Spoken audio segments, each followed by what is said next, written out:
Саламатсыздарбы сүйүктүү телегөрүүчүлөр, назарыңыздарда футбол жаңылыктары. Криштиануну эжелери апасы жана албетте Пирс Морган колдойт. Португалия Марокко курамасынан сенсациялуу жеңилгенден кийин Криштиану Роналду кийим алмаштыруучу жайга көзүнө жаш алып кирип кеткен. Анын карьерасындагы акыркы дүйнөлүк чемпионат жаман аяктады. Роналду плей-оффтун эки беттешин тең запаста баштап, Португалия утулгандан кийин Криштиануга жакын адамдар аны колдоо үчүн өз пикирлерин интернет желилеринде жазышууда. Футболчунун жубайы Жоржина Родригес машыктыруучу Фернандо Сантосту айыптады. Досуңуз жана машыктыруучуңуз бүгүн туура эмес чечим кабыл алды. Сиз жөнүндө көптөгөн суктануу жана урматтоо сөздөрү бар. Оюнга киргенде баары өзгөргөнүн көргөн, бирок кеч болуп калган. Дүйнөдөгү эң мыкты оюнчуну баалабай койууга болбойт. Татыксыз адамга кантип туруштук бере аласың? Жашоо бизге сабак берет. Бүгүн биз утулган жокпуз, бирок жаңы билимге ээ болдук. Криштиану биз сага суктанабыз деп билдирген. Эже сиңдилери да Криштиануну колдошту.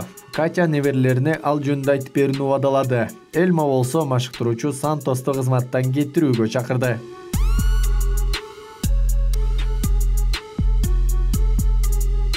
2022 жылдагы дүйнөлүк чемпионаттын жаңы жылдыздары. Футбол айдыңында жана Катарда жаңы жылдыздар пайда болду. Башкаларга караганда таң калтырган футболчу жигиттерди чогулттук. Ясин Бону, Марокко.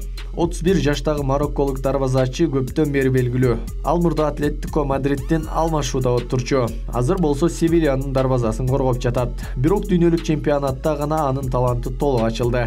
Тактап айтканда, атаандаштар анын дарбазасына бир да гол киргизе алган жок. Жалгыз топ өз оюнчусунун катасынан улам учуп кирип кеткен. Учурда Бонунун турнирдин мыкты дарбазачысы болууга толук мүмкүнчүлүгү бар.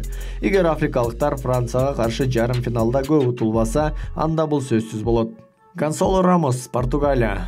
Кантип биз дүйнөлүк чемпионатта жалгыз хет-триктен өтүп кете алмакпыз. Айрыкча өз Швейцария менен болгон беттеште негизги курамда Криштиану Роналду менен алмашкан Португалия курамасы командасынын 21 жаштагы чабуулчусу тарабынан жасалган болсо, бир матч менен футболчу жигит кеминде кийинки 5 жыл ичинде өзүнө жаркын футболдук келечек кепилдик берип, автоматтык түрдө 24 миллион евро баасын кеминде 2 эсеге көтөрдү.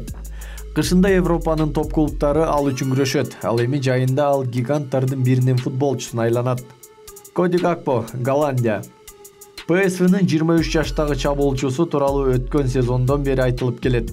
Өз убагында дүйнөлүк чемпионат өзүнүн чеберчилигин көрсөткөн футболчу мурда 45 миллион еврого татыктуу эмес деп айтылган болсо, азыр англиялык командалар андан да көптөлүүгө даяр.